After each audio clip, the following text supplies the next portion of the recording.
You're listening to the Touch 'em Up podcast. I'm your host, Double M, and on today's episode, we have UFC Vegas 38, Santos versus Walker, preview, predictions, and analysis. In the main event of the evening, live from the UFC Apex in Las Vegas, Nevada, you have a battle between top 10 light heavyweight contenders looking to get a crack at a possible number one contenders fight and move one step closer to challenging for the light heavyweight championship. That battle is between, the number 5 ranked Thiago Santos, who comes into this fight with a record of 21 victories and 9 defeats, going up against the number 10 ranked Wild Johnny Walker, who comes into this fight with a record of 18 victories and 5 defeats, coming off a knockout victory via elbows from the sprawl position up against the cage against Ryan Spann. So without any further ado, let's get this started and step into the ring. All right, how's everybody doing tonight? Hello. We are back with the UFC predictions on the Touch 'em Up podcast. We're going to break down this card. We have one fight from the prelims that I'm really excited to discuss. And then we've got, obviously, the main card, which consists of 5 fights, including the light heavyweight contender main event. Great card this weekend, a really solid main card, and I think a lot of people maybe sleeping on this card a little bit because you've got, obviously, Aspen Ladd versus Macy Chiasson. That's a great fight for that women's bantamweight 135-pound division. You've got a battle between top 15 ranked middleweight Misha Cirkunov and Krzysztof Jotko, who's had some really good wins in his career, had a really close fight with Uriah Primetime Hall, who just recently fought Sean Strickland, came up on the losing end of that, but he was getting Krzysztof Jotko was beating Uriah Hall from pillar to post and then just got caught, I believe, in the 3rd round with that overhand right, which dropped him and got him the finish. You've got a wild fight, almost as wild as the main event in the 170-pound welterweight division between Alex Cowboy Oliveira, who comes into this fight 22 victories, 10 defeats, and 1 no contest, going up against the always wild Nico the Hybrid Price, who never is in a boring fight, always comes to get the job done. And he comes into this fight with a record of 14-5. You got the co-main event between everybody's favorite fighter and the guy with the biggest mouth in the UFC. That's the number 14 ranked middleweight Kevin Trailblazer Holland. Comes into this fight 21-7. He's going up against Kyle Dawkins, who comes into this fight with a record of 10 victories and 2 defeats. Really, really solid grappler, very good in the scrambles, and good striking on the feet, which I think a lot of people are going to discredit him when he's going up against a guy who has as many finishes and wild knockouts as Kevin Holland. You see what Kyle Dawkins' brother just did in Chris Dawkins. He's about to get a fight, I believe, in I think it's in January, going up against the most recent UFC heavyweight title challenger or interim heavyweight title challenger in Derek the Black Beast Lewis, who's coming off that loss to Cyril Gane at UFC 265. So such a good card from top to bottom. The prelim bout between, like I said, Joe Selecki and Jared Flash Gordon is also a great fight. There's a lot of fights coming up that I don't think we're really going to have time to discuss on this podcast, just because I want to get these predictions out to you as quickly as I can and give you the best detail and breakdown of these fights that I can. And there's so many fights. I mean, you've got UFC 267, kind of got flipped on his head. Originally supposed to be the bantamweight championship fight between Piotr No Mercy Jan and Aljamain the Funkmaster Sterling after their controversial DQ fight finish at UFC 259. Aljamain Sterling pulled out of the fight. Apparently, the doctors wouldn't clear him. Look, I don't buy it. I think he pulled out of the fight because he knows that Jan's going to beat him. I mean, I don't want to say that because it makes me sound like a fanboy of Piotr Jan, which I am. Like, Jan's one of my favorite fighters, but Aljamain, originally Peter Yan pulled out of the fight, and then Aljamain had the neck injury, so he couldn't fight at another date. And, now he said he's injured, he can't fight. And then he posts on his social media, I am not injured. I have some reoccurring or lingering issues from my neck surgery, and the doctors wouldn't clear me. I don't buy it. He talked a lot of shit going into this fight. He promoted himself like a champion after the DQ win at UFC 259, which, again, the disqualification is not Aljamain Sterling's fault. Petr Yan did throw the illegal knee, so you can't fault Aljamain 100% for that. But to be honest, I mean, he played it off after the fight. He's crying. I don't want to win the belt this way. He throws the belt down. He leaves the cage crying. He's doing his interviews crying and everything. And then later that night, the next morning, you're posting pictures of with your family with the belt and everything, or your family and friends, which obviously they're going to be happy that you have the belt. So I'm not going to say anything bad about the man in terms of, anything like that. But if you were that upset, I wouldn't be going around posting pictures or promoting your title win when really you didn't. I guess you did win because Jan did throw the move and Jan did get himself disqualified, even though it was an unfortunate, circumstance. But in my opinion, Petr Yan is still your bantamweight champion. The fight is going to be Corey Sandhagen, who just recently lost a razor-thin split decision to TJ Dillashaw back in, I believe it was July. Yeah, I think it was July. He lost a razor-thin split decision to the returning TJ Dillashaw. He comes back in now against Petr Yan. So the UFC 267 for the interim 135-pound bantamweight championship is going to be Petr No Mercy Yan versus Corey Sandhagen. That's a great fight. That's the best fight you could put on in the bantamweight division. I will go on in depth and break down that fight later on, in probably the next podcast episode or the podcast episode after that. So definitely look out for that. That is on the way. That is coming. So I'm not going to discuss it here because I want to get these predictions out. We're a little bit late on these. Fights are tomorrow, so I want to get them out and give fans at least like 12 or 14 hours to listen to these predictions before fight night. So, or I guess a little over 24 hours because it's going to be over 24 hours by the time these go up. So that got announced. You've got the fight between here, let's go. Let me go on my phone and I retweet all the recent fight announcements. So let's see. We've got Islam Makhachev. Rafael Dos Anjos had to pull out of their fight due to a knee injury. And Dan Hooker, who just recently got that win over Nasrat Haqparast back at UFC 266, which was just last weekend. He's stepping in on short notice to fight Islam Makhachev. So Islam Makhachev versus Dan Hooker at UFC 267 on October 30th. Less than a month away now that at the time this podcast is being recorded. I think this is a way better fight than RDA versus Makhachev. Not to say I don't think Rafael Dos Anjos is a tough fight for Islam Makhachev. I do, but I think that Dan Hooker poses a lot more threats to Makhachev and his style than does Rafael Dos Anjos, or then did Rafael Dos Anjos, I guess, because it's past tense because the fight is no longer happening. But, Hooker has the longer reach, the longer range. He's able to dictate and manage the range of the fight a lot better than a RDA. And I think that the way that Makhachev shoots his takedowns, the way he moves his head and maybe lowers his level can run into some of Dan Hooker's famous weapons, like the knee up the middle, like those kicks to the body, the front kicks, the knees.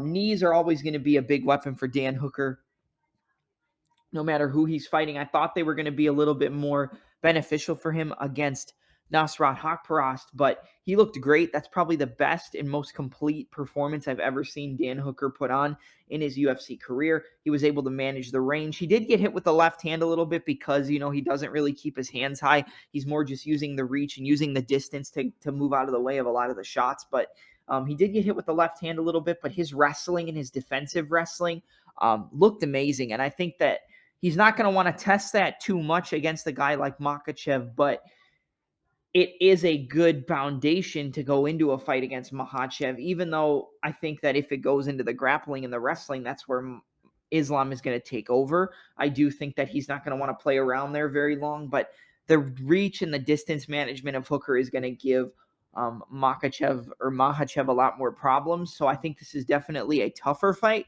for Makhachev, and it's a more dangerous fight than the RDA fight.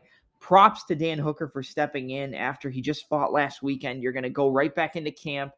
You're already in shape, so this might actually do Hooker more favors going into the fight like this than if he had a full camp. I know people are going to say, well, why wouldn't you want a full camp going up against a guy like Makhachev? But his last fight that he prepared for was against a guy who had good wrestling. He had good takedowns, and Hooker was able to use those and showcase his takedown defense, showcase his scramble, showcase his own takedown ability in this fight, and just show how much better of a wrestler he has become. One thing we do know is that City Kickboxing has made its way over to the States. We don't know exactly where it's going to be, but because of the COVID-19 pandemic and just the whole travel restrictions and everything, and, almost going to jail for training when you're not supposed to train in New Zealand due to the lockdown and everything, they are making the transition over to the U.S. So Eugene Behrman and the City Kickboxing team will relocate to the United States. We don't know where the gym is going to be yet, but definitely be on the lookout for news on that in the coming weeks, because if I had to guess, I would think it's probably going to be maybe Vegas. I could see them going to Florida. There's Coconut Creek, Florida, with American Top Team. Um, you know, I could see them going to a lot of different places. I'd love for them to come out here to Chicago, but I don't think that's going to happen. Most likely Florida or Vegas. Those are the two front runners. Maybe they could relocate with the guys from Extreme Couture, like Eric Nixick and everything like that. I know they're going to not go to a gym. They're not going to a gym. They're going to relocate the City Kickboxing team out to the United States. So they're not just going to move their guys into a gym and combine with them. But you've got Syndicate MMA. I know Frank Hickman. Shout out to Frank Hickman. We've talked to him on the podcast before. Big fan of that guy. He's a very, very nice dude. He obviously trains and works with a lot of the guys out of City Kickboxing and over at Syndicate MMA. I mean, guys like we said, Dan Hooker, Israel Adesanya. He's worked with Piotr Jan, worked with Brendan Loughnane, worked with Brad Riddell. You name it, he's worked with them, and he's got a very close relationship with the City Kickboxing guys as a coach in terms of the wrestling. George Hickman, I know George and Frank are working on opening up their own gym very soon. I don't think it's done yet, so I'm not going to sit there and say that I know things that I don't know, but they're working on stuff, so that's going to be coming up very soon as well. So I think I could see them moving with the Hickman brothers in the U.S. That is definitely an option out at Syndicate MMA, but I guess we'll find out very soon. But that's good news for the guys over at City Kickboxing to finally not have to worry about the travel and the quarantine and the restrictions. So that's a good fight. You've got a fight between Pedro the Young Punisher Munoz and the Dominator Dominic Cruz. Dominic the Dominator Cruz versus Pedro the Young Punisher Munoz. That is going to take place on December 11th at UFC 269.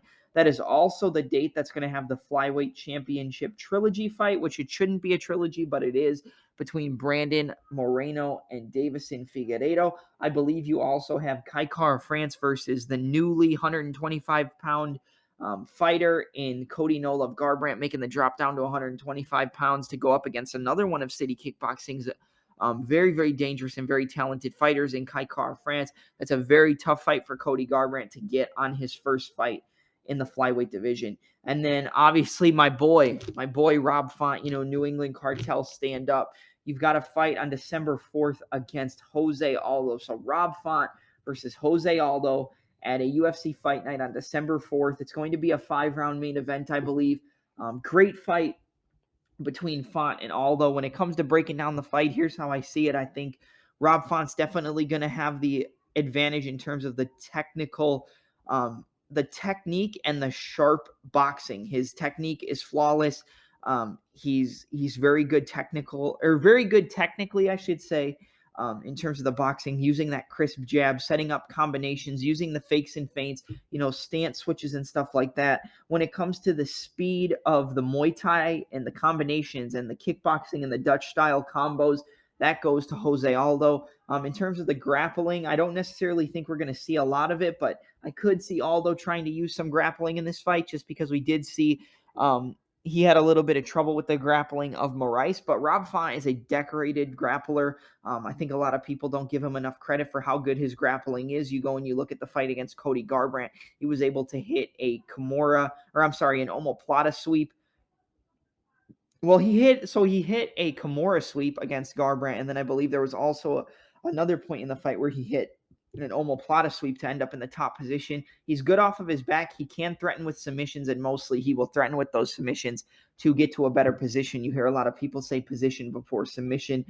With Rob Font, sometimes it's using the submission to get to a better position, get back to his feet, and get back to that boxing range or mid-range, using those fakes and feints, using that jab, using the feint, the jab to the uppercut up the middle. Very, very solid work from Rob Font. So Font versus Aldo, fantastic main event for December 4th. Like I said, you've got Chris Daukaus going up against Derek Lewis. That's going to be on December 18th. That is also the same night as the Pedro. Oh, no. Okay. That was December 11th. What else do we got? Let's see. We'll go to Twitter and look at some of the recent fight announcements that have been discussed. You've got Brandon Royval versus Rogero Bontorin. That is going to be on January 15th. That's a great fight. I love Brandon Royval. I did pick him against Alexandre Pantoja. I thought he was going to get it done. He just got caught in a submission and got submitted. So, that's how it goes sometimes. Really, really looked solid in that fight, but he did get caught. You've got a good new opponent for Sugar Sean O'Malley. We originally thought that it was going to be O'Malley versus Brian Kelleher. That is not the case. We are going to get Sugar Sean O'Malley going up against, hold on a second. Here. Let me pull it up. Why can I not think of the guy's name? Oh, Raulian Paiva. So Raulian Paiva going up against Sean O'Malley. Paiva is ranked 15th in the UFC's 135-pound bantamweight division. This is a good step for Sean O'Malley. I would have liked to see the Kelleher fight a little bit more just in terms of styles, but Paiva's a great striker. You look at his last fight against Kyler Phillips, and he was getting dominated in that first round and basically ran through, and he was able to come back, use some grappling, use his striking, and win a decision in a fight that he looked like he was out of in that first round. So Paiva's got the cardio.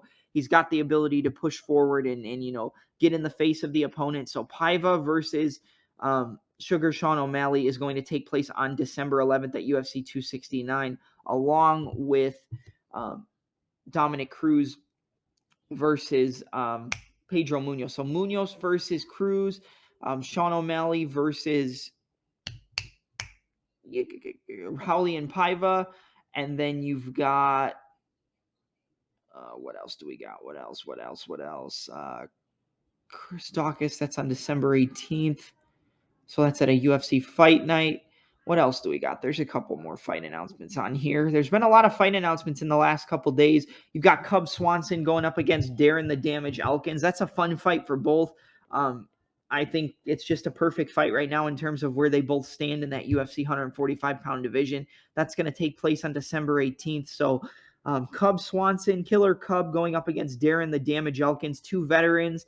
I lean towards Cub Swanson in this fight. I think his boxing and his speed is going to play a big factor against the guy named Darren the Damage Elkins, but I do think they don't call him the Damage for no reason, and if he can take the heavy shots early on, he can push forward and maybe steal the fight on the judges' scorecards or get a late finish.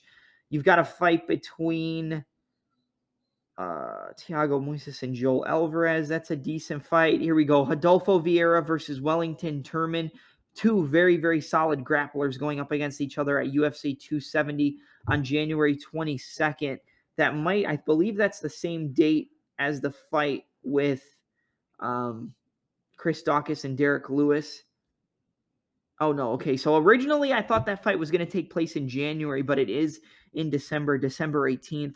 And then you've got another fight for November 20th between Pat Sabatini and Gavin the Governor Tucker. Gavin Tucker coming back after that brutal first-round knockout against Dan 50K Ige, going up against Pat Sabatini. That's a good fight between prospects or up-and-coming stars in that 145-pound featherweight division. So great fight. I love Gavin Tucker. I've talked about him on this podcast a lot. And yeah, I think that's it for recent fight announcements. Oh, you know what? You've got Max Holloway versus Yair Rodriguez, which I believe is going to be the main event in a 5-rounder on November 20th. So that's a great fight in that 145-pound featherweight division. It's going to be interesting to see where Alexander Volkanovski goes after that phenomenal fight of the year contender and probably round of the year in that, I think it was the third round against Brian T. City Ortega. It was either the third or the fourth. I will discuss that fight on a later podcast, probably the next episode after this. But I don't want to spend too much time on it. So let's get to the predictions, which is the reason we came here to do this. All right, let's start off these predictions with the opener, or I'm sorry, one of the fights on the prelims. I believe it's the main event of the prelims. A lightweight bout between Joe Solecki, who comes into this fight with a record of 11 victories and 2 defeats, going up against training partner of Paul Felder and I believe very close friend in Jared Flash Gordon, who comes into this fight with a record of 17 victories and 4 defeats. 13 fights in the professional career of Joe Solecki to 21 fights for Flash Gordon. So that's going to be an 8-fight advantage in terms of professional mixed martial arts experience. I do believe that experience could play into the hands of a guy like Jared Flash Gordon. If you break down both these guys and you look at their overall careers, let's look at the last few fights of each guy. So when we look at Jared Gordon's last few fights, he is currently, let's see, he has a decision victory over Danny Chavez, which took place on February 20th. That's a good win for him. Chavez went back and forth with Kai Kamaka III, who I've also interviewed on this podcast. So go out of your way to check that out. So a decision victory over Danny Chavez. He's got a decision victory over Chris Fishgold. He has a knockout loss to the current lightweight champion in Charles Do Bronx Oliveira, first-round KO back at UFC Fight Night 164 Sao Paulo on November 16th, 2019. And then prior to that, he had a decision victory over Dan Murray. So just going from 2019 to 2021, he is currently 3-1 in his last 4 fights. He's got that loss to Charles Oliveira, and then he's got wins over Danny Chavez, Chris Fishgold, and Dan Murray. When you look at the last few fights of Joe Solecki, he currently in the UFC, he has not nearly as much experience in the UFC as does Jared Gordon, but he does come into this fight with a first-round submission victory over Austin Thud Hubbard, who was a very bright prospect in that 155-pound division, who seems to put it together here and there, but he's kind of fallen off a little bit in terms of the hype that was surrounding him. But Solecki was able to come into that fight, find a way to his back from the body lock position, lock up the body triangle, work to the neck, and get the rear naked choke submission. And then he has a decision victory over longtime veteran in the UFC in Jim Miller, who has, if we're talking about experience and an experience disadvantage for Joe Solecki against Jared Gordon, Jim Miller has, 49 fights, 32 victories, 32 16-1, compared to 13 for Joe Solecki. So, the 21 fights for Jared Gordon, it is more experience, but he defeated a very, very crafty veteran in Jim Miller via decision. Was able to get really good control from the top position. Both of those guys in that fight, here's how it went. Whenever they were in the top position and the other fighter was on the bottom, they were able to control the positioning, and the opponents weren't really able to get anything off from the bottom because of their really solid grappling and their jiu-jitsu and, their control from the top. When you looked at vice versa, if Solecki was on the top and Miller was on the ground, like we said, Miller wasn't really able to get anything off, which is very, very surprising because Miller is a decorated grappler. He has used that grappling to defeat some prospects like Roosevelt Roberts. He has some really, really solid wins in his MMA career, and he's not an easy guy to defeat. It was a close fight, but Solecki did get the decision. Jared Gordon, the last fight I watched to him, he's got very good outside low kicks. Look for him to chop that outside right low kick on the lead leg of Joe Solecki. I think he's going to try to get his head off the center line and chop those low kicks and use the 1-2s to kind of set up his combinations, use some fakes and feints and kind of move around. Try to get Solecki to overcommit because although he does have good striking, he's got a really, really solid switch step right hook into a left body kick from southpaw.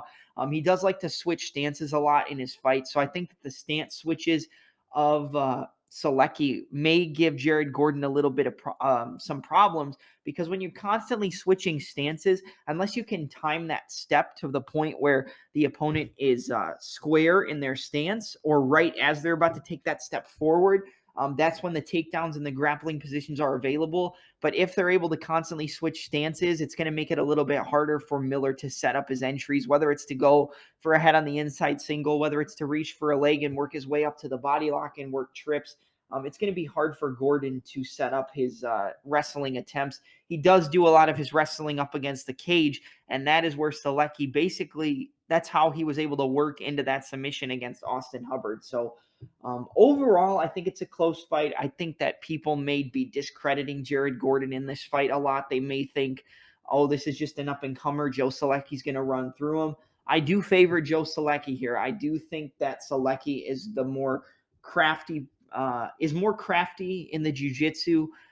I think he's got more weapons to win when it goes to the ground. I think that he's got good top control. He's good in the scrambles, as is Gordon, and Gordon has more experience in the UFC, so that could play to his factor here, or play to his favor, I should say. But overall, I think Joe Selecki, he's good offensively in the striking. He's not that great on the defensive. So if Jared Gordon's able to land some counters on the feet as Selecki's going to pull back his shots, if they're off of a miss, I think he can do some good work. But I do think Selecki's stance switches, I think his overall striking from distance, his movement and his fakes and feints are going to trick up Jared Gordon, who's more of a meat and potato style of mixed martial artist. He doesn't do anything super crazy. He's very technical, which usually those are the toughest guys to beat because they're not going to go out of their way to make a mistake just to open up for the fans. So I think this is a very close fight, but I do favor the young up-and-comer in Joe Selecki here to get the victory. I think he is going to be able to manage the range on the feet. I think when it goes to the ground, he's going to be able to get in some good scrambles. And I do think he's going to eventually find his way to the back of Jared Gordon. However, I don't think Gordon's going to give up that easy. So I'm going to go with Joe Selecki to defeat Jared Gordon via a unanimous decision. I think he banks 2 out of the 3 rounds. Probably the very close first round, and then he takes over the longer the fight goes. So I'm going to go with Joe Selecki to improve to 12-2 and defeat Jared Flash Gordon via 29-28 unanimous decision. Joe Selecki to win by submission is a plus 400. He's a very, very solid submission artist, and he's very good on the ground. If you're going to bet that fight, I would do Joe Selecki by submission because the odds overall on the line, they're even minus 115, minus 105. I would throw Selecki in a parlay straight up at the minus 115. And if you're going to bet on the if you're gonna bet it just straight up, I would do Selecki by submission in a prop bet because you've seen that he's got good grappling, he's got good submissions. I don't think he would knock out Jared Gordon if he's gonna win this fight. I think it's by decision or by submission. Selecki to win by decision is a plus 180. I would probably take the submission prop there. I think that Gordon is tough, but I think Selecki to win by submission should not be that high in terms of the underdog. So plus 400 for that one. Let's move to the next fight on the card. It's a middleweight bout between top 15 ranked, number 13 ranked Misha Cirkunov, who comes into this fight with a record of 15 victories and 6 defeats, going up against Krzysztof Jotko, who comes into this fight with a record of 22 victories and 5 defeats. This is a tough fight. Pretty close matchup overall, but I'm going to be honest with you. I really can't pick Misha Cirkunov in any of these fights. Do I think it's a possibility that he gets a submission? Sure. Of course he could. But let's look at Krzysztof Jotko's last few fights. So his last fight, he got a decision loss to Sean Strickland. He looked okay. He didn't do terrible. I think you could have given him 1 round out of the 3. But he did get beat by Sean Strickland. The boxing and the crisp striking of Sean and the countering was too much. But the forward moving ability of Krzysztof Jotko as Sean Strickland pulls back in kind of like that Philly shell defense style, he did leave himself open for a few shots. So he did look good against a guy who's going up against former middleweight champion Luke Rockhold in his next fight. I believe that's at UFC 268. Before that, he had a decision victory over Eric Anders. He looked very good in that fight from what I remember. I think he dominated from bell to bell, 3 rounds to 0. Before that, he had a decision victory over Marc-Andre Barriault.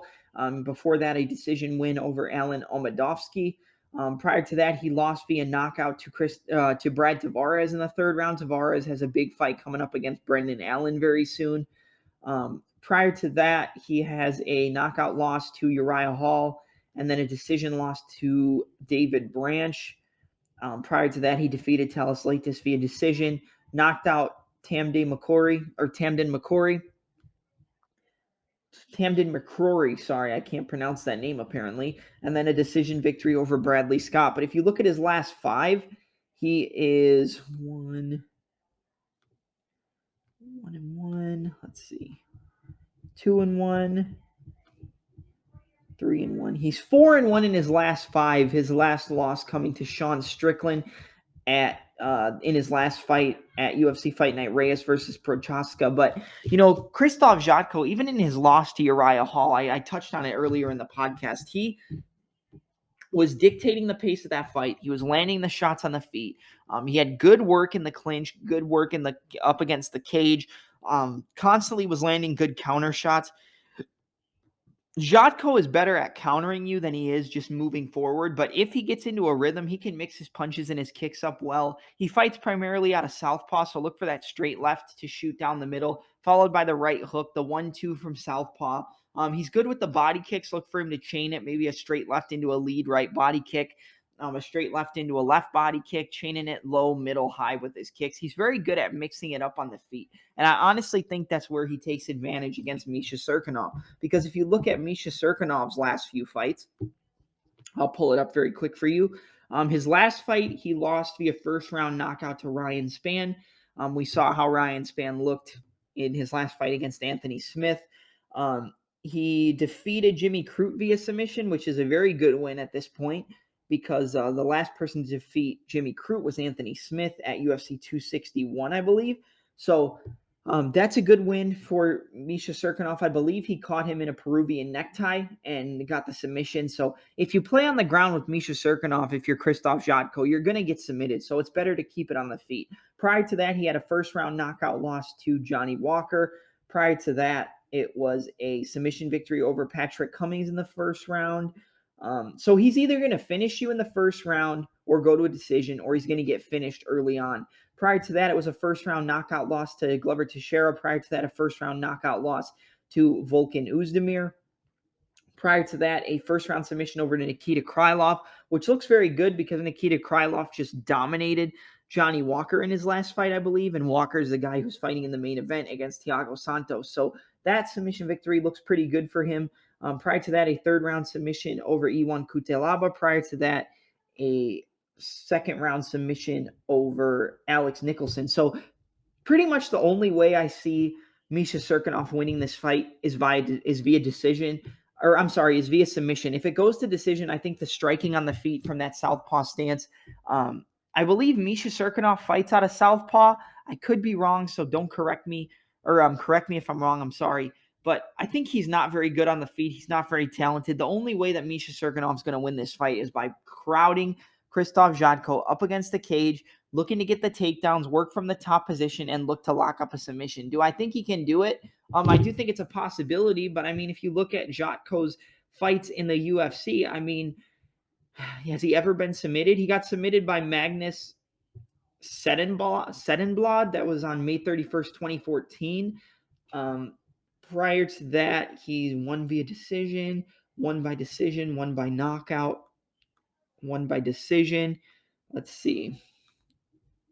Lost via knockout to Uriah Hall, lost via decision of David Branch, lost to Brad Tavares via knockout, beat Marc-Andre Barriault via decision, beat Alan Omadowski via decision, beat Eric Anders by decision.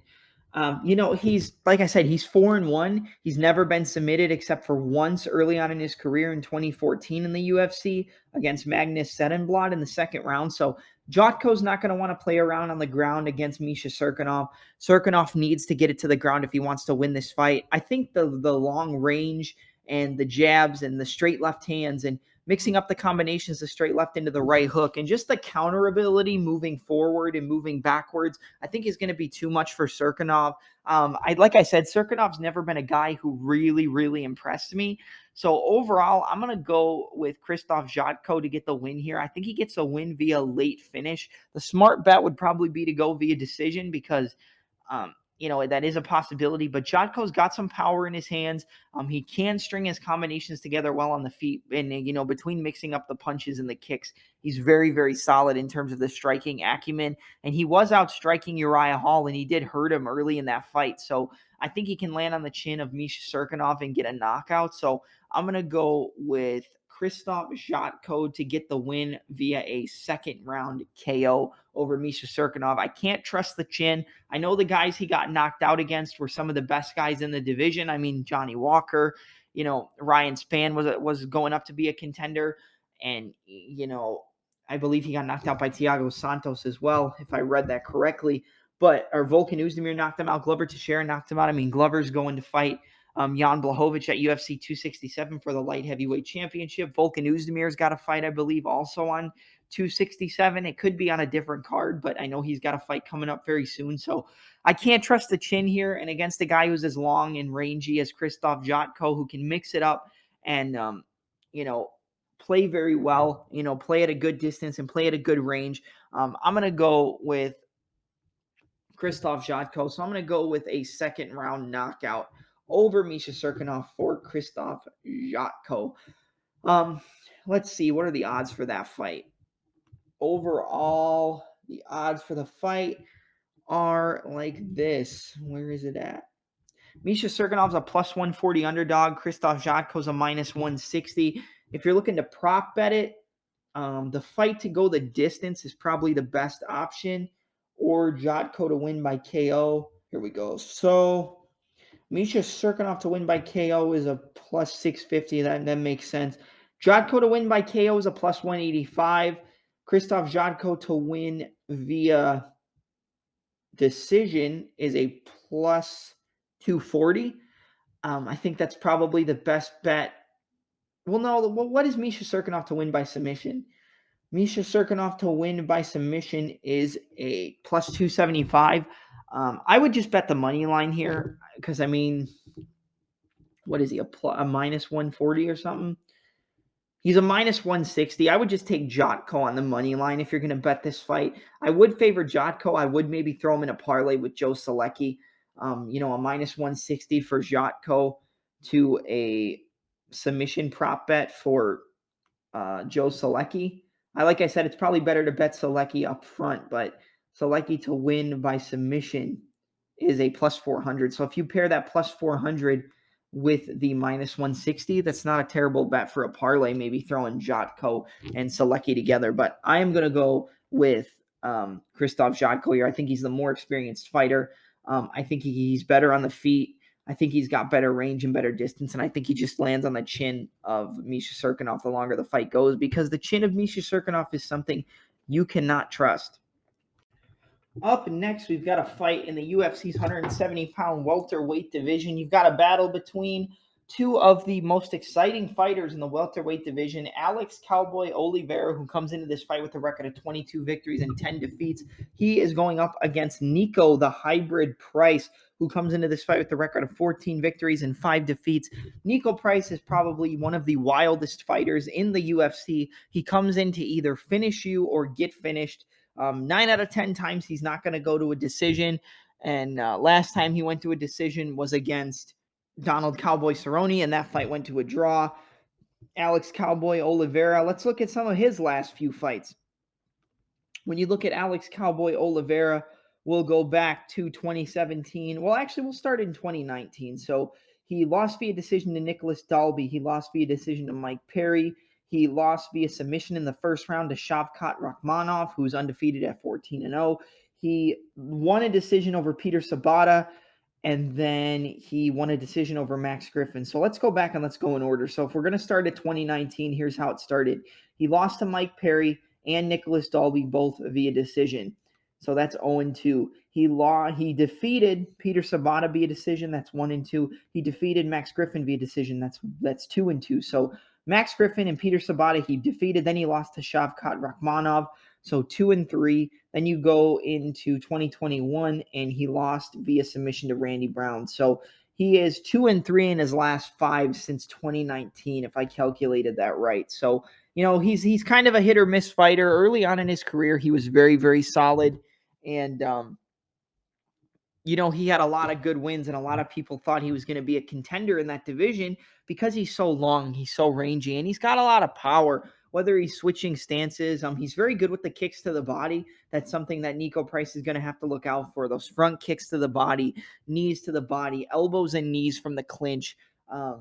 Anything from a long distance, that's where Alex Oliveira is probably going to be able to take over against Nico Price. If it hits the ground, both of these guys have submission ability. Both of these guys can wrestle. They both can grapple. I could see either of these guys locking up a submission, whether it's Oliveira or Nico Price. I think this fight stays on the feet, though, and I don't think it makes it the distance. I can't see this fight going to decision. I mean, I think this fight gets finished, whether it's Oliveira or Nico Price. When you look at Nico Price's last few fights, we'll start back at 2019. Going into 2019, he had a knockout victory over Tim Means in the first round. He lost via second round KO to Jeff Neal. He beat James Vick via first round knockout. He had a draw against Donald Cerrone. He lost via knockout to Vicente Luque, who's a top contender right now. And then in 2021, he lost to Michel Pereira via decision. He lost the first 2 rounds, took over in the third round. So a tough fight against Michel Pereira, a very, entertaining fight. But the longer the fight went, Nico Price was able to push the pace in that third round and probably win that third round after losing the first 2 pretty clearly. So close fight there. Now he goes up against Alex Cowboy Oliveira. When it comes to this fight, here's how I see it. Both of these guys are dangerous on the feet. Both of these guys have knockout power, but both of these guys can get hurt. And I think both of these guys will get hurt, but I definitely think that Nico Price has the better durability as compared to Alex Cowboy Oliveira. I think that Nico Price can take just as good as he gives. And with Oliveira, I think he can give out a lot of damage. But if you start coming back and you're able to push him back and hurt him and get in his face, he kind of tends to wilt to the pressure. And against a guy like Nico Price, you don't want to wilt to the pressure of a guy like Nico Price, because once he takes over, the fight's over. It doesn't matter if it's on the feet, on the ground. He can knock you out off of his back. He can knock you out off of that standing. If you're standing in his guard, with the feet on the hips, he can knock you out from stacked guard. He can knock you out off his back. He can knock you out on the feet. Nico Price can finish you just about anywhere. He's dangerous everywhere. He's got good ability to mix up his punches and his kicks. He can throw a punch, throw a kick behind it, switch stance, throw a kick from the opposite side. I think Nico Price has more weapons here.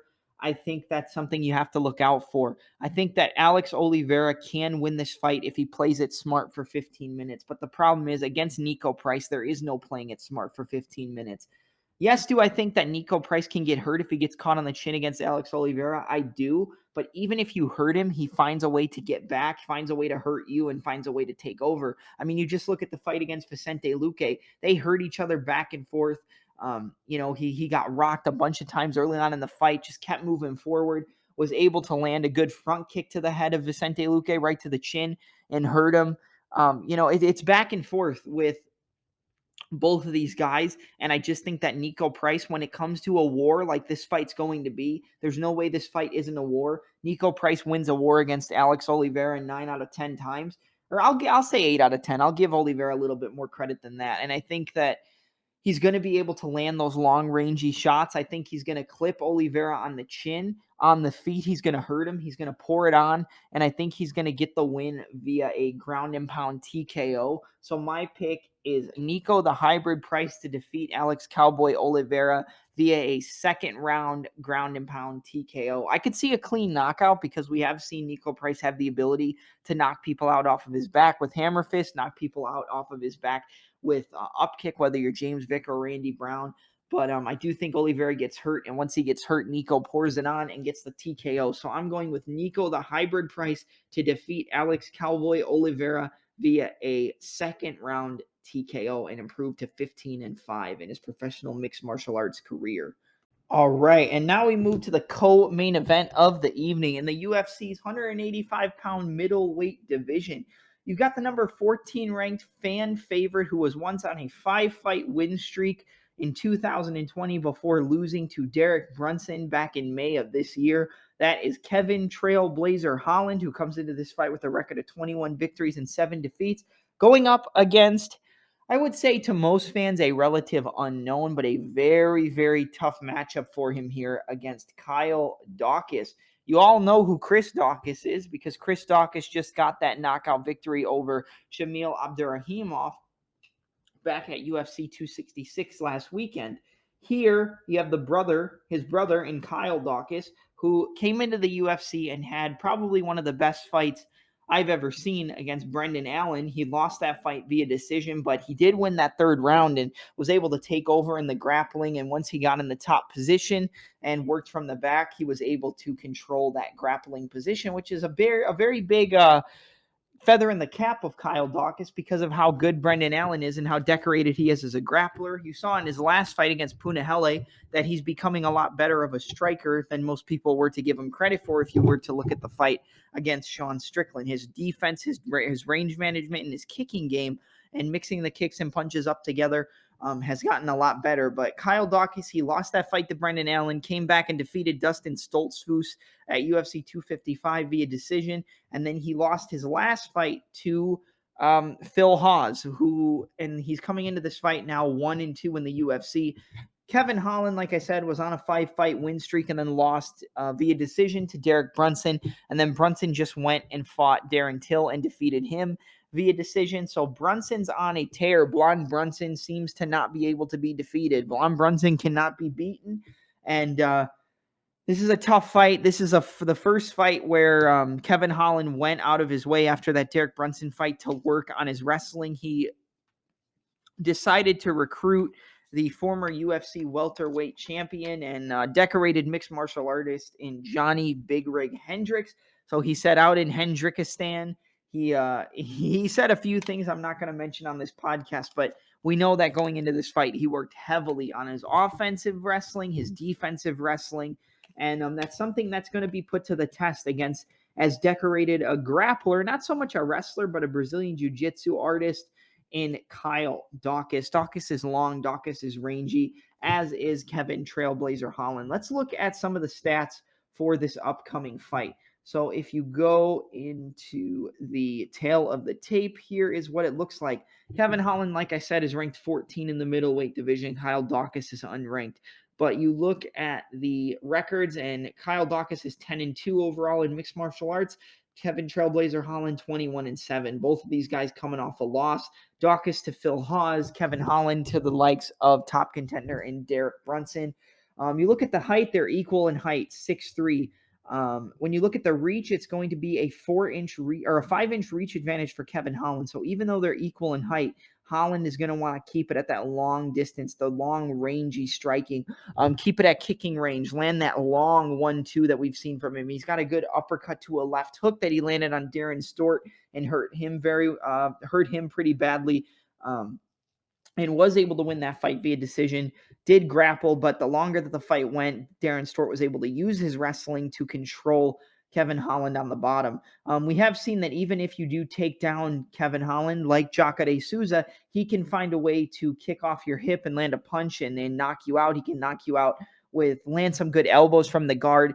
I believe Kevin Holland is a brown belt under Travis Lutter, so he is a decorated Brazilian jiu-jitsu artist. He will threaten you with submissions, whether he's throwing up a triangle, throwing up an omoplata, throwing up an armbar. He almost submitted Thiago Santos back when Santos fought down at 185 pounds. That was his first fight in the UFC. They had a war. If you haven't seen that fight, go back and watch Kevin Holland versus Thiago Santos.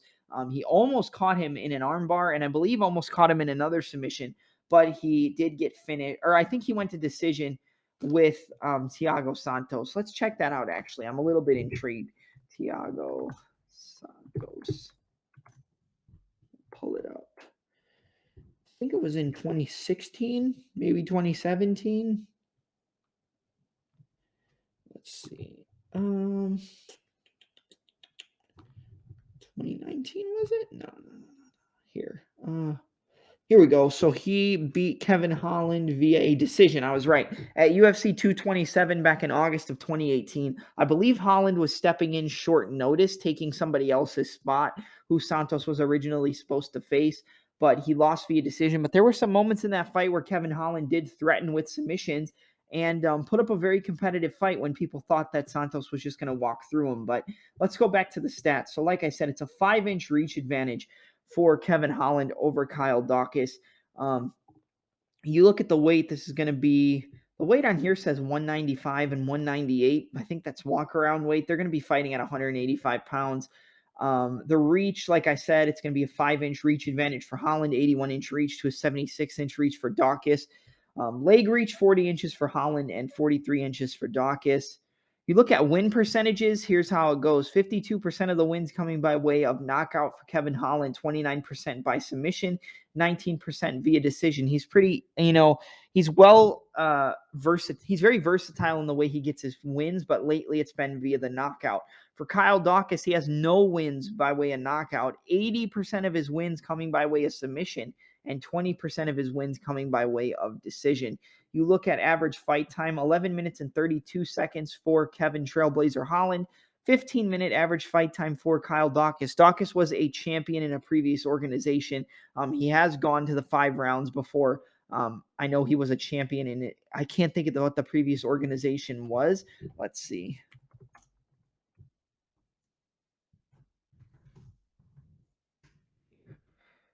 Just Tapology, because I should have it on here. Kyle Daukaus, before he came into the UFC, he was a CFFC middleweight champion, I believe. Round 2 submission via Darce choke. Round 2 submission via Darce choke. Decision, unanimous decision on the Contender Series back at Dana White's Tuesday Night Contender Series. He defeated Michael Lombardo. He won via Darce choke. A rear naked choke, a rear naked choke, a Darce choke, a Darce choke, a rear naked choke, a rear naked choke, a knockout back in 2015 in WCC over Brian Jones, decision. He lost via knockout to James Williams, lost via arm triangle choke to Paul Sims, and then he lost in the UFC via decision to Brendan Allen and Phil Hawes. And he was supposed to fight Ali Aksab Kazirev. That was back in April of 2021, but that fight was canceled, and then he would fight Phil Hawes a month later. So, Kyle Daukaus is a tough guy. He's not to be slept on in this fight. Honestly, he's not to be slept on. You have to give Kyle Daukaus his credit. I know Kevin Holland was on a 5-fight win streak with beautiful finishes. Wins over Darren Stewart, wins over Jacare Souza, wins over Charlie Ontiveros, that close fight with Thiago Santos. Here, let's see.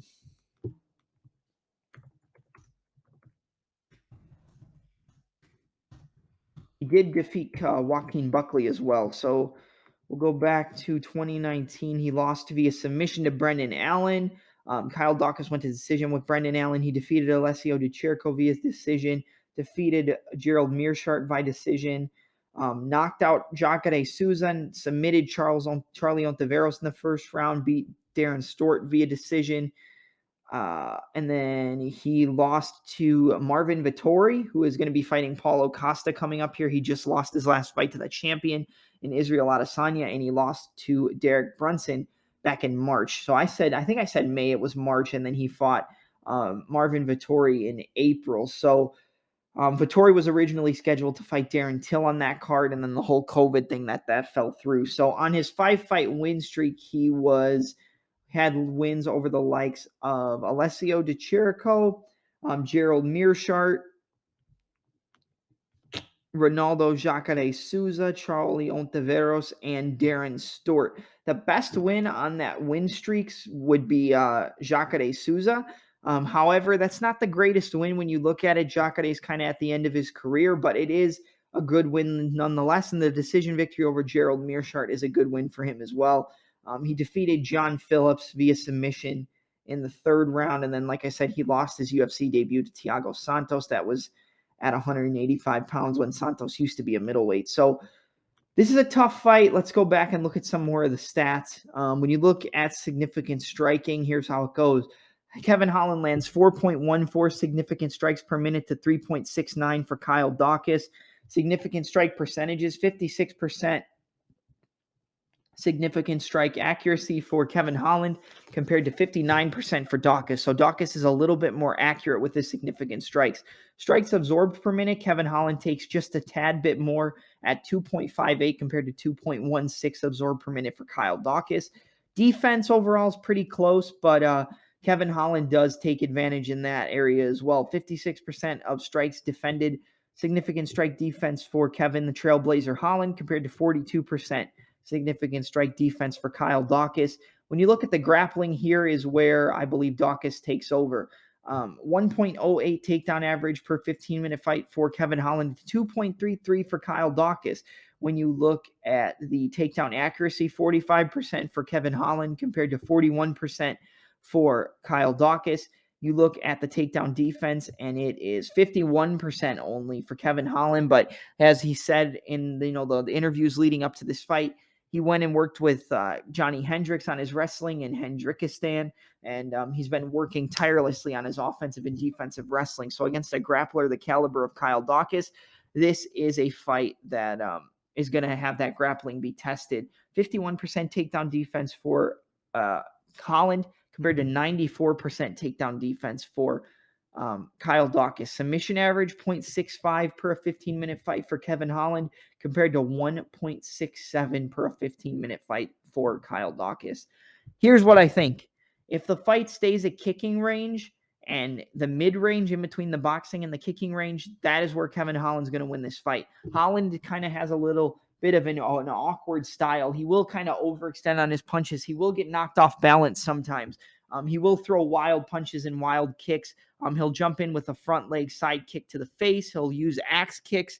He'll use spinning kicks. He will throw hook kicks sometimes. So at range, Kevin Holland is a bit wild, and that is something that Daukaus is going to have to be weary of because Daukaus is hittable. Like I said, if you look at his striking defense, it's not the greatest. He's only got 42% striking defense.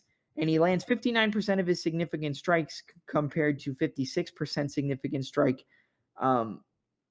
accuracy for Kevin Holland. But his defense is not the best. That's where Kevin Holland takes over. So Kevin Holland is better defensively on the feet in terms of the striking. I think that Kevin Holland, for him, it would really pay him dividends to work the body of Kyle Daukaus. We saw against Phil Hawes, the cross to the body, the jabs to the body. They were working very well because Daukaus is a very tall guy. He's very long, very rangy for 185 pounds. They're both the same height, so it's not something I think that's going to play, a huge difference. But I think that the height advantage that Kevin Holland is used to having and used to using to dictate these fights and maybe land some of those wild finishes off his back if he gets taken down, that's not going to be there as much against the guy who's near the same height, a very long and tall guy in Daukaus, who in and of himself has very good striking. He's got a very good straight left, a good right hook, good combinations. Look for him to go 1-2-3-2, 1-2, hook 2, hook 2, uppercut. Once he starts landing, he'll throw 4, 5, 6, 7 punch combinations. But to start off, it's pretty slow. Jab, straight left hand, right hook. Loves to use that right hook. And against an orthodox fighter in Kevin Holland, he's going to be looking to get that outside foot. Use that right hook to step to the outside, land the straight left, the right hook, etc., etc. If it stays on the feet, I do favor Kevin Holland to eventually land on the chin of Kyle Daukaus because we have seen him get hurt before and get a finish. I do think Kevin Holland, if this fight stays striking the entire time, he can land on the chin and get the knockout against Daukaus. The problem is his offensive and defensive wrestling is going to be tested heavily in this fight. And even though he's working with Johnny Hendricks, even though he's really, really working on his wrestling, that all doesn't change between one fight to the next. And I think he's going to be better in terms of takedown defense. He might shoot his own takedowns on Daukaus, But I think that the wrestling of Kyle Dawkins and his length in the clinch, when he gets to that over-under and the double-under position up against the cage, lands those knees, lands those shoulder strikes, and plays with the feet. Kyle Dawkins is very good at playing with the feet to kind of pull you off balance, get you to give up your back, work into some takedowns, work from the body lock, drag you out, and use the foot sweeps to get the takedowns and work from the top position. I think Dawkins is going to get in the face of Kevin Holland, push him back up against the cage, work him up against the fence. I think a lot of this fight is going to take place with both fighters up against the cage. He's going to be able to use those knees to the thighs, those elbows, those shoulder strikes.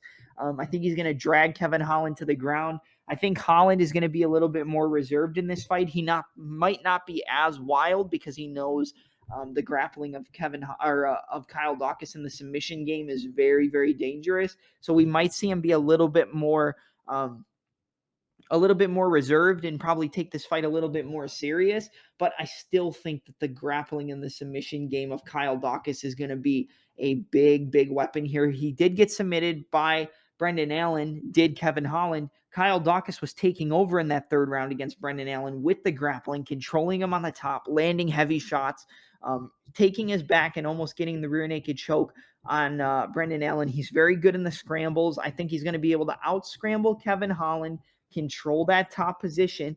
Later on in the fight, Kevin Holland's going to give up his back. Dawkins is going to lock up a rear naked choke. And I got Kyle Dawkins winning this fight via submission. I think Kyle Dawkins gets the back, sinks the choke in, and gets the third round rear naked choke submission over Kevin Trailblazer Holland. You look at the odds for this fight, I believe they're pretty close. Let's see. Kyle Dawkins is -110. Kevin Holland is -110. I wouldn't bet on this fight at all. I think it's too close to call in terms of betting, but I am leaning Kyle Dawkins here to get that third round submission. So Kyle Dawkins to defeat Kevin Holland via a third round rear naked choke. All right. Before we move to the main event, let's look at I already looked at the odds for this fight. Like I said, it was pretty even in terms of the money line, -110 to -110. When it comes to prop bets for this fight, it goes like this. If Kevin Holland wins by knockout, it's a +225 for him to win by knockout. Kyle Dawkins by knockout's a +1400. I wouldn't bank on a knockout here for Dawkins. Kyle Dawkins to win by submission is a +700. So based off of what I said, if you want to run like a Hail Mary parlay, possibly pair Kyle Dawkins by submission at a +700 to a Joe Solecki by submission, which is a +400. Pair those two together, call it like the friggin' submission spectacular or something, and I think you got yourself a pretty decent parlay that has a good chance of hitting. I wouldn't touch the co-main event. I'm going to be honest. If I was betting, I wouldn't touch it.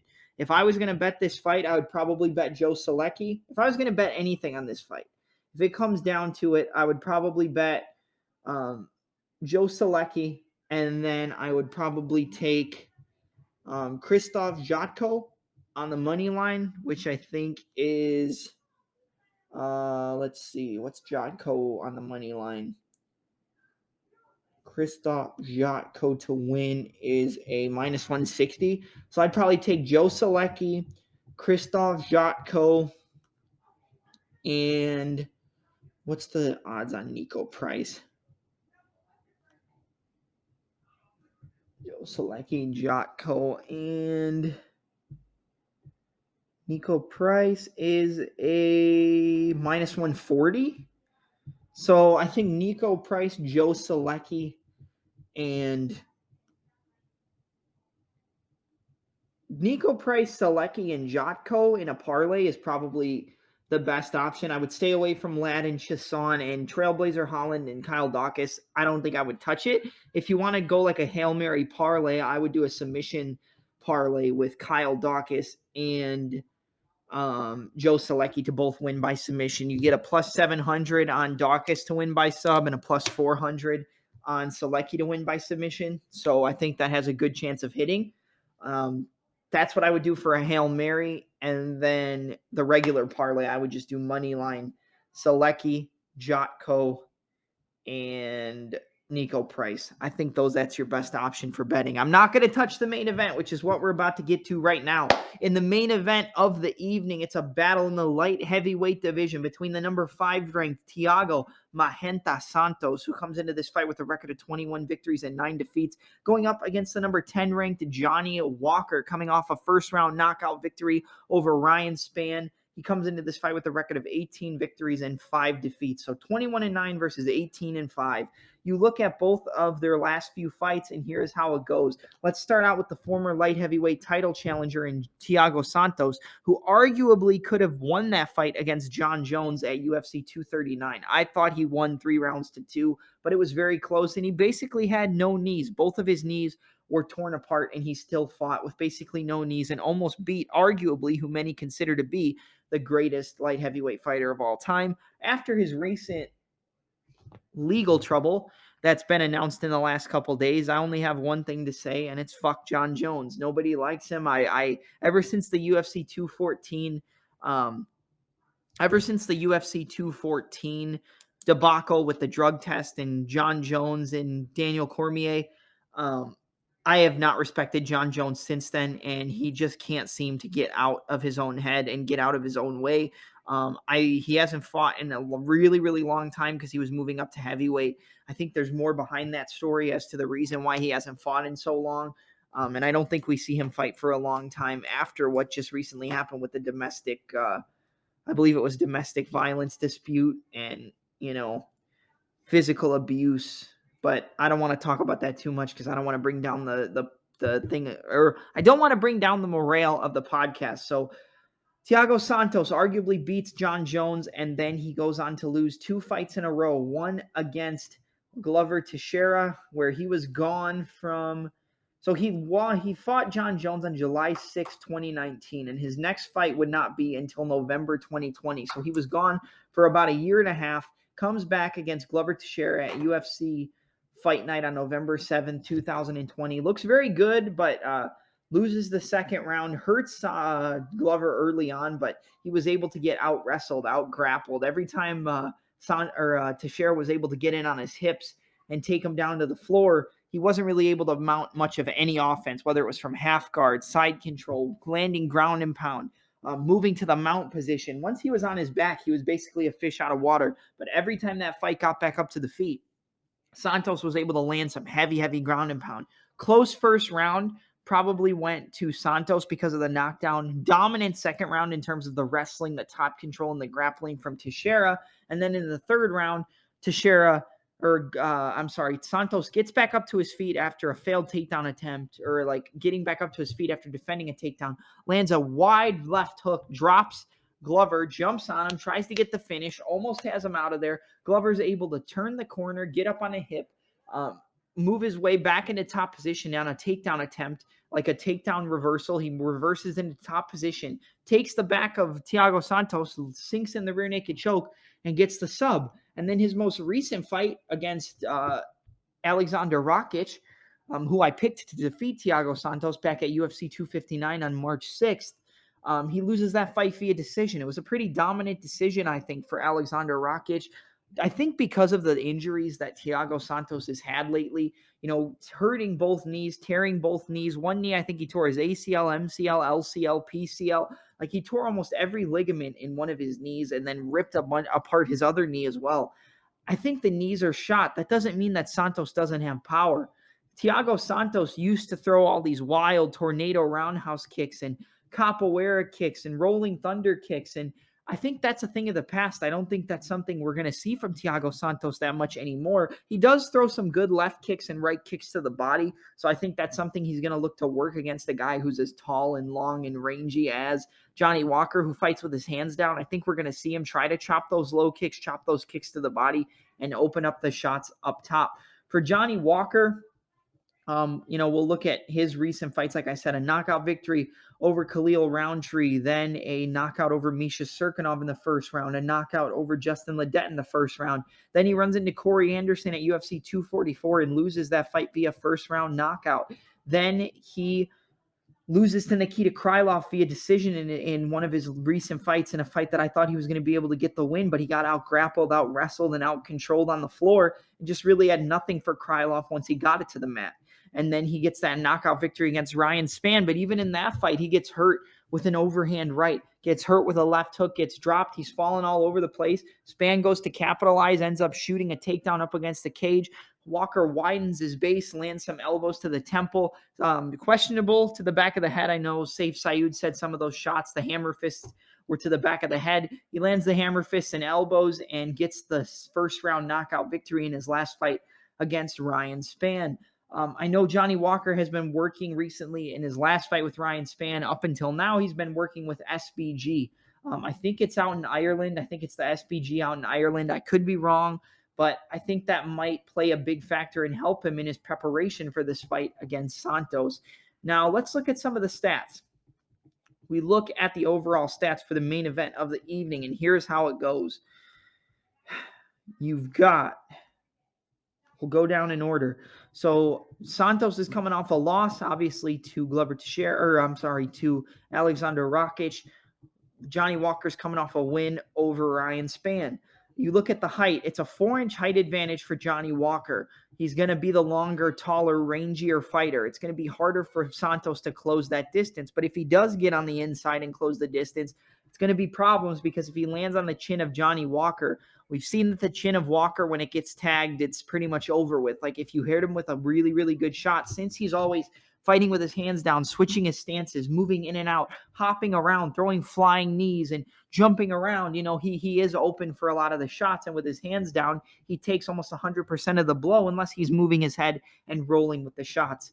When it comes to the reach, it's going to be a 6-inch reach advantage for Johnny Walker. So a 4-inch height advantage and a 6-inch reach advantage for Walker. If this fight stays at range, stays at the kicking range and a little bit outside of that kicking range, Johnny Walker is going to piece up Thiago Santos on the feet. I know people are going to say, well, how can you say that with how hot and cold Johnny Walker has been lately and how much he gets tagged?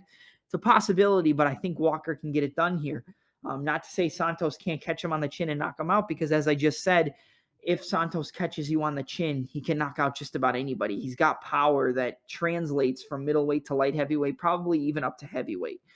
You look at the win percentages, 71% of the wins coming by way of knockout for Magenta Santos, 83% of the wins coming by way of knockout for Johnny Walker, 5% by submission for Santos, 11% by submission for Walker, 24% via decision for Thiago Santos, to 6% for Johnny Walker. Both of these men are knockout artists. Both of these men are finishers.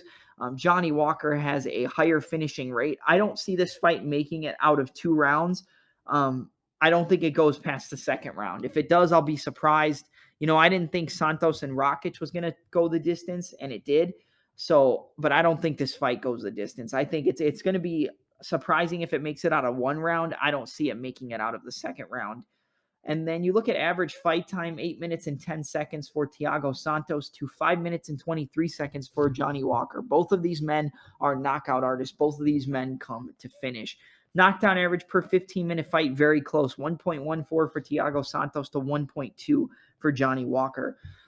Significant strikes, will go down the list and continue. 4.27 significant strikes landed per minute for Thiago Magenta Santos to 4.41 for Johnny Walker.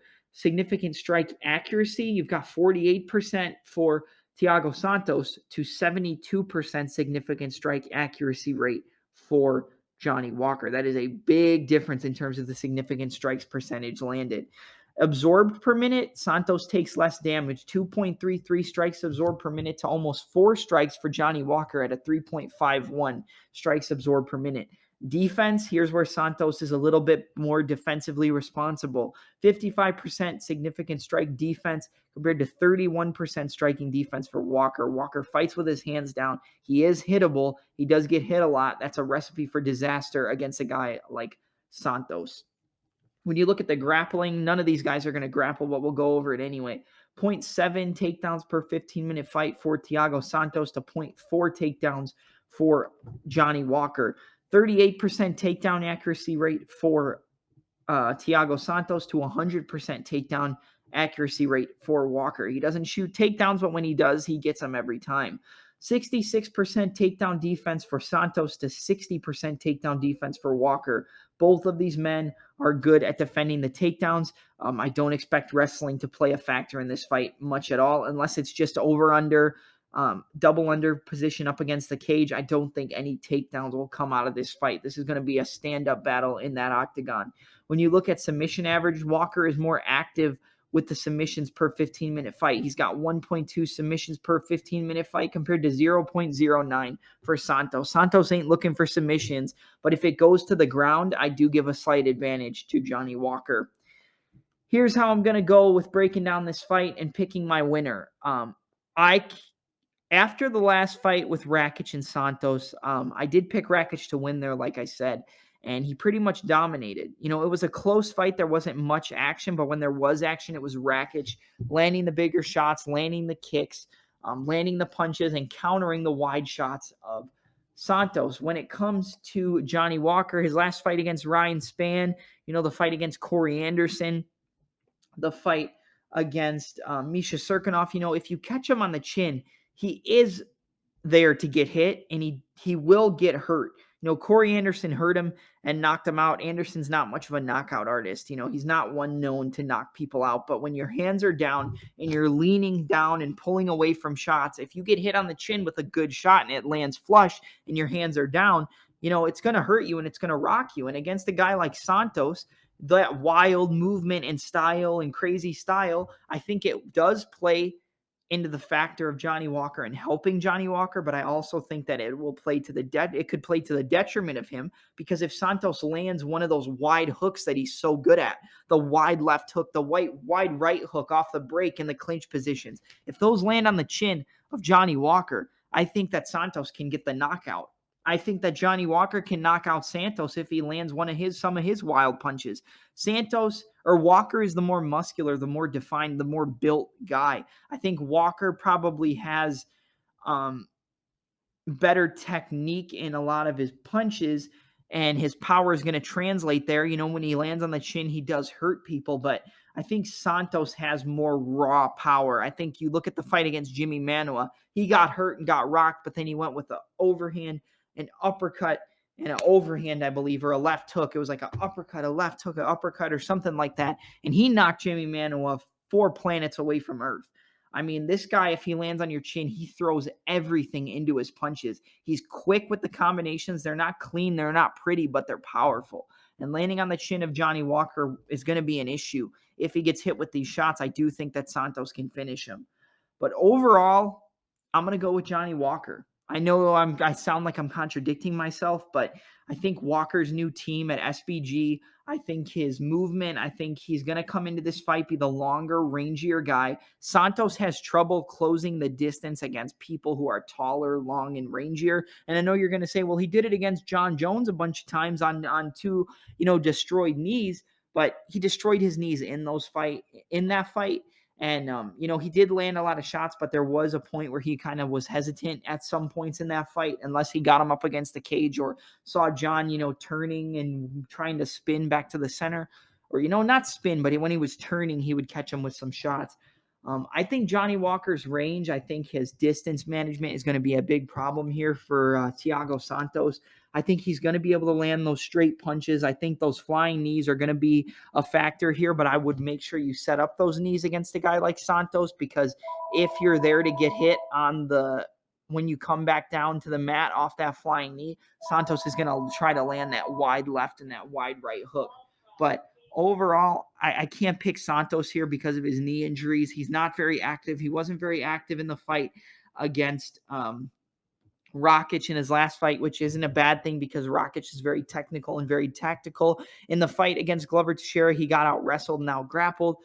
He did hurt him on the feet a lot, and Teixeira is fighting for the championship next, so he did hurt him and have a good fight against Glover. But I think Walker's power, I think the wide variety of his movement and his wild style is going to make Thiago a little bit hesitant. He's going to leave himself open. Walker's going to counter him. I think elbows in the clinch, since he's so much taller, is going to be a factor. He knocked out Khalil Roundtree with an elbow in the clinch. I think he hurts I think he hurts Santos off of a counter with him coming in, stuns him on the chin, follows up and gets the TKO. So my pick is Johnny Walker to get the victory. I'm not going to go with TKO. I think he catches Santos and knocks him out clean here. We've seen him get knocked out at 185 pounds. His chin is held up at 205, but he can get hurt and can get rocked. I think with the power that both of these men possess, when Walker lands on the chin, I think he catches him and knocks him out. So I'm going to go with a second. Ooh, I don't know. Do I go second or first round? It's tough. You know what? Screw it. I don't ever pick first round KOs. I'm going to pick it here. I'm going to go with Johnny Walker to defeat Thiago Santos via a first round knockout in the main event of UFC Fight Night in UFC Vegas 38. So Johnny Walker to defeat Thiago Santos via first round KO. Lands a counter as Santos comes in and knocks him out. So probably like a straight right or an overhand as he comes into range. He catches him and he knocks him out cold. So Johnny Walker to defeat Thiago Santos via a first round knockout.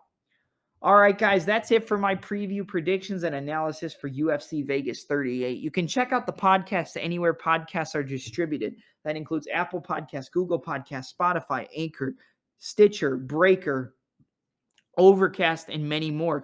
Please leave a review for my podcast on Apple Podcast. You can find it by searching Touch 'em Up on the Apple Podcast app and leave me a review. Right now, I think we're sitting at 4.8 out of 5 stars with about 10 or 11 reviews. Any review you guys can leave me 5 stars.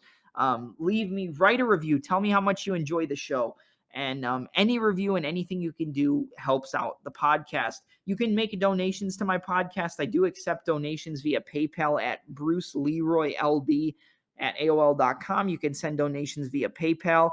That is also listed on my Instagram bio, and I believe listed in my link tree and on my Twitter. My Twitter is at ArmbarNation316, and my Instagram is at GloriousM&M. That is GLORIOUSMANDM. Twitter, ArmbarNation316, ARMBARNATION316. You can find me on YouTube at Touch 'em Up Podcast, just like you think it would be spelled.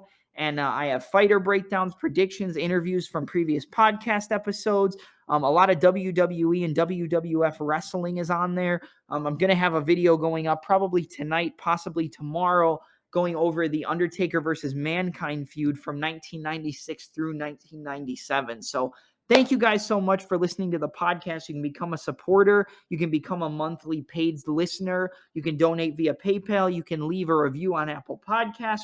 Shout this out to anybody you know who's a fan of mixed martial arts or professional wrestling. Your grandma, your mom, your aunt, your uncle, your dad, your brother, your sister, anybody, your friends, your family friends, your cousins, anybody you know who's a fan of mixed martial arts, tell them to look up Double M and the Touch 'em Up podcast. I'm your host, Double M, and I'm out. Have a good night, everybody, all right? And enjoy the fights this weekend.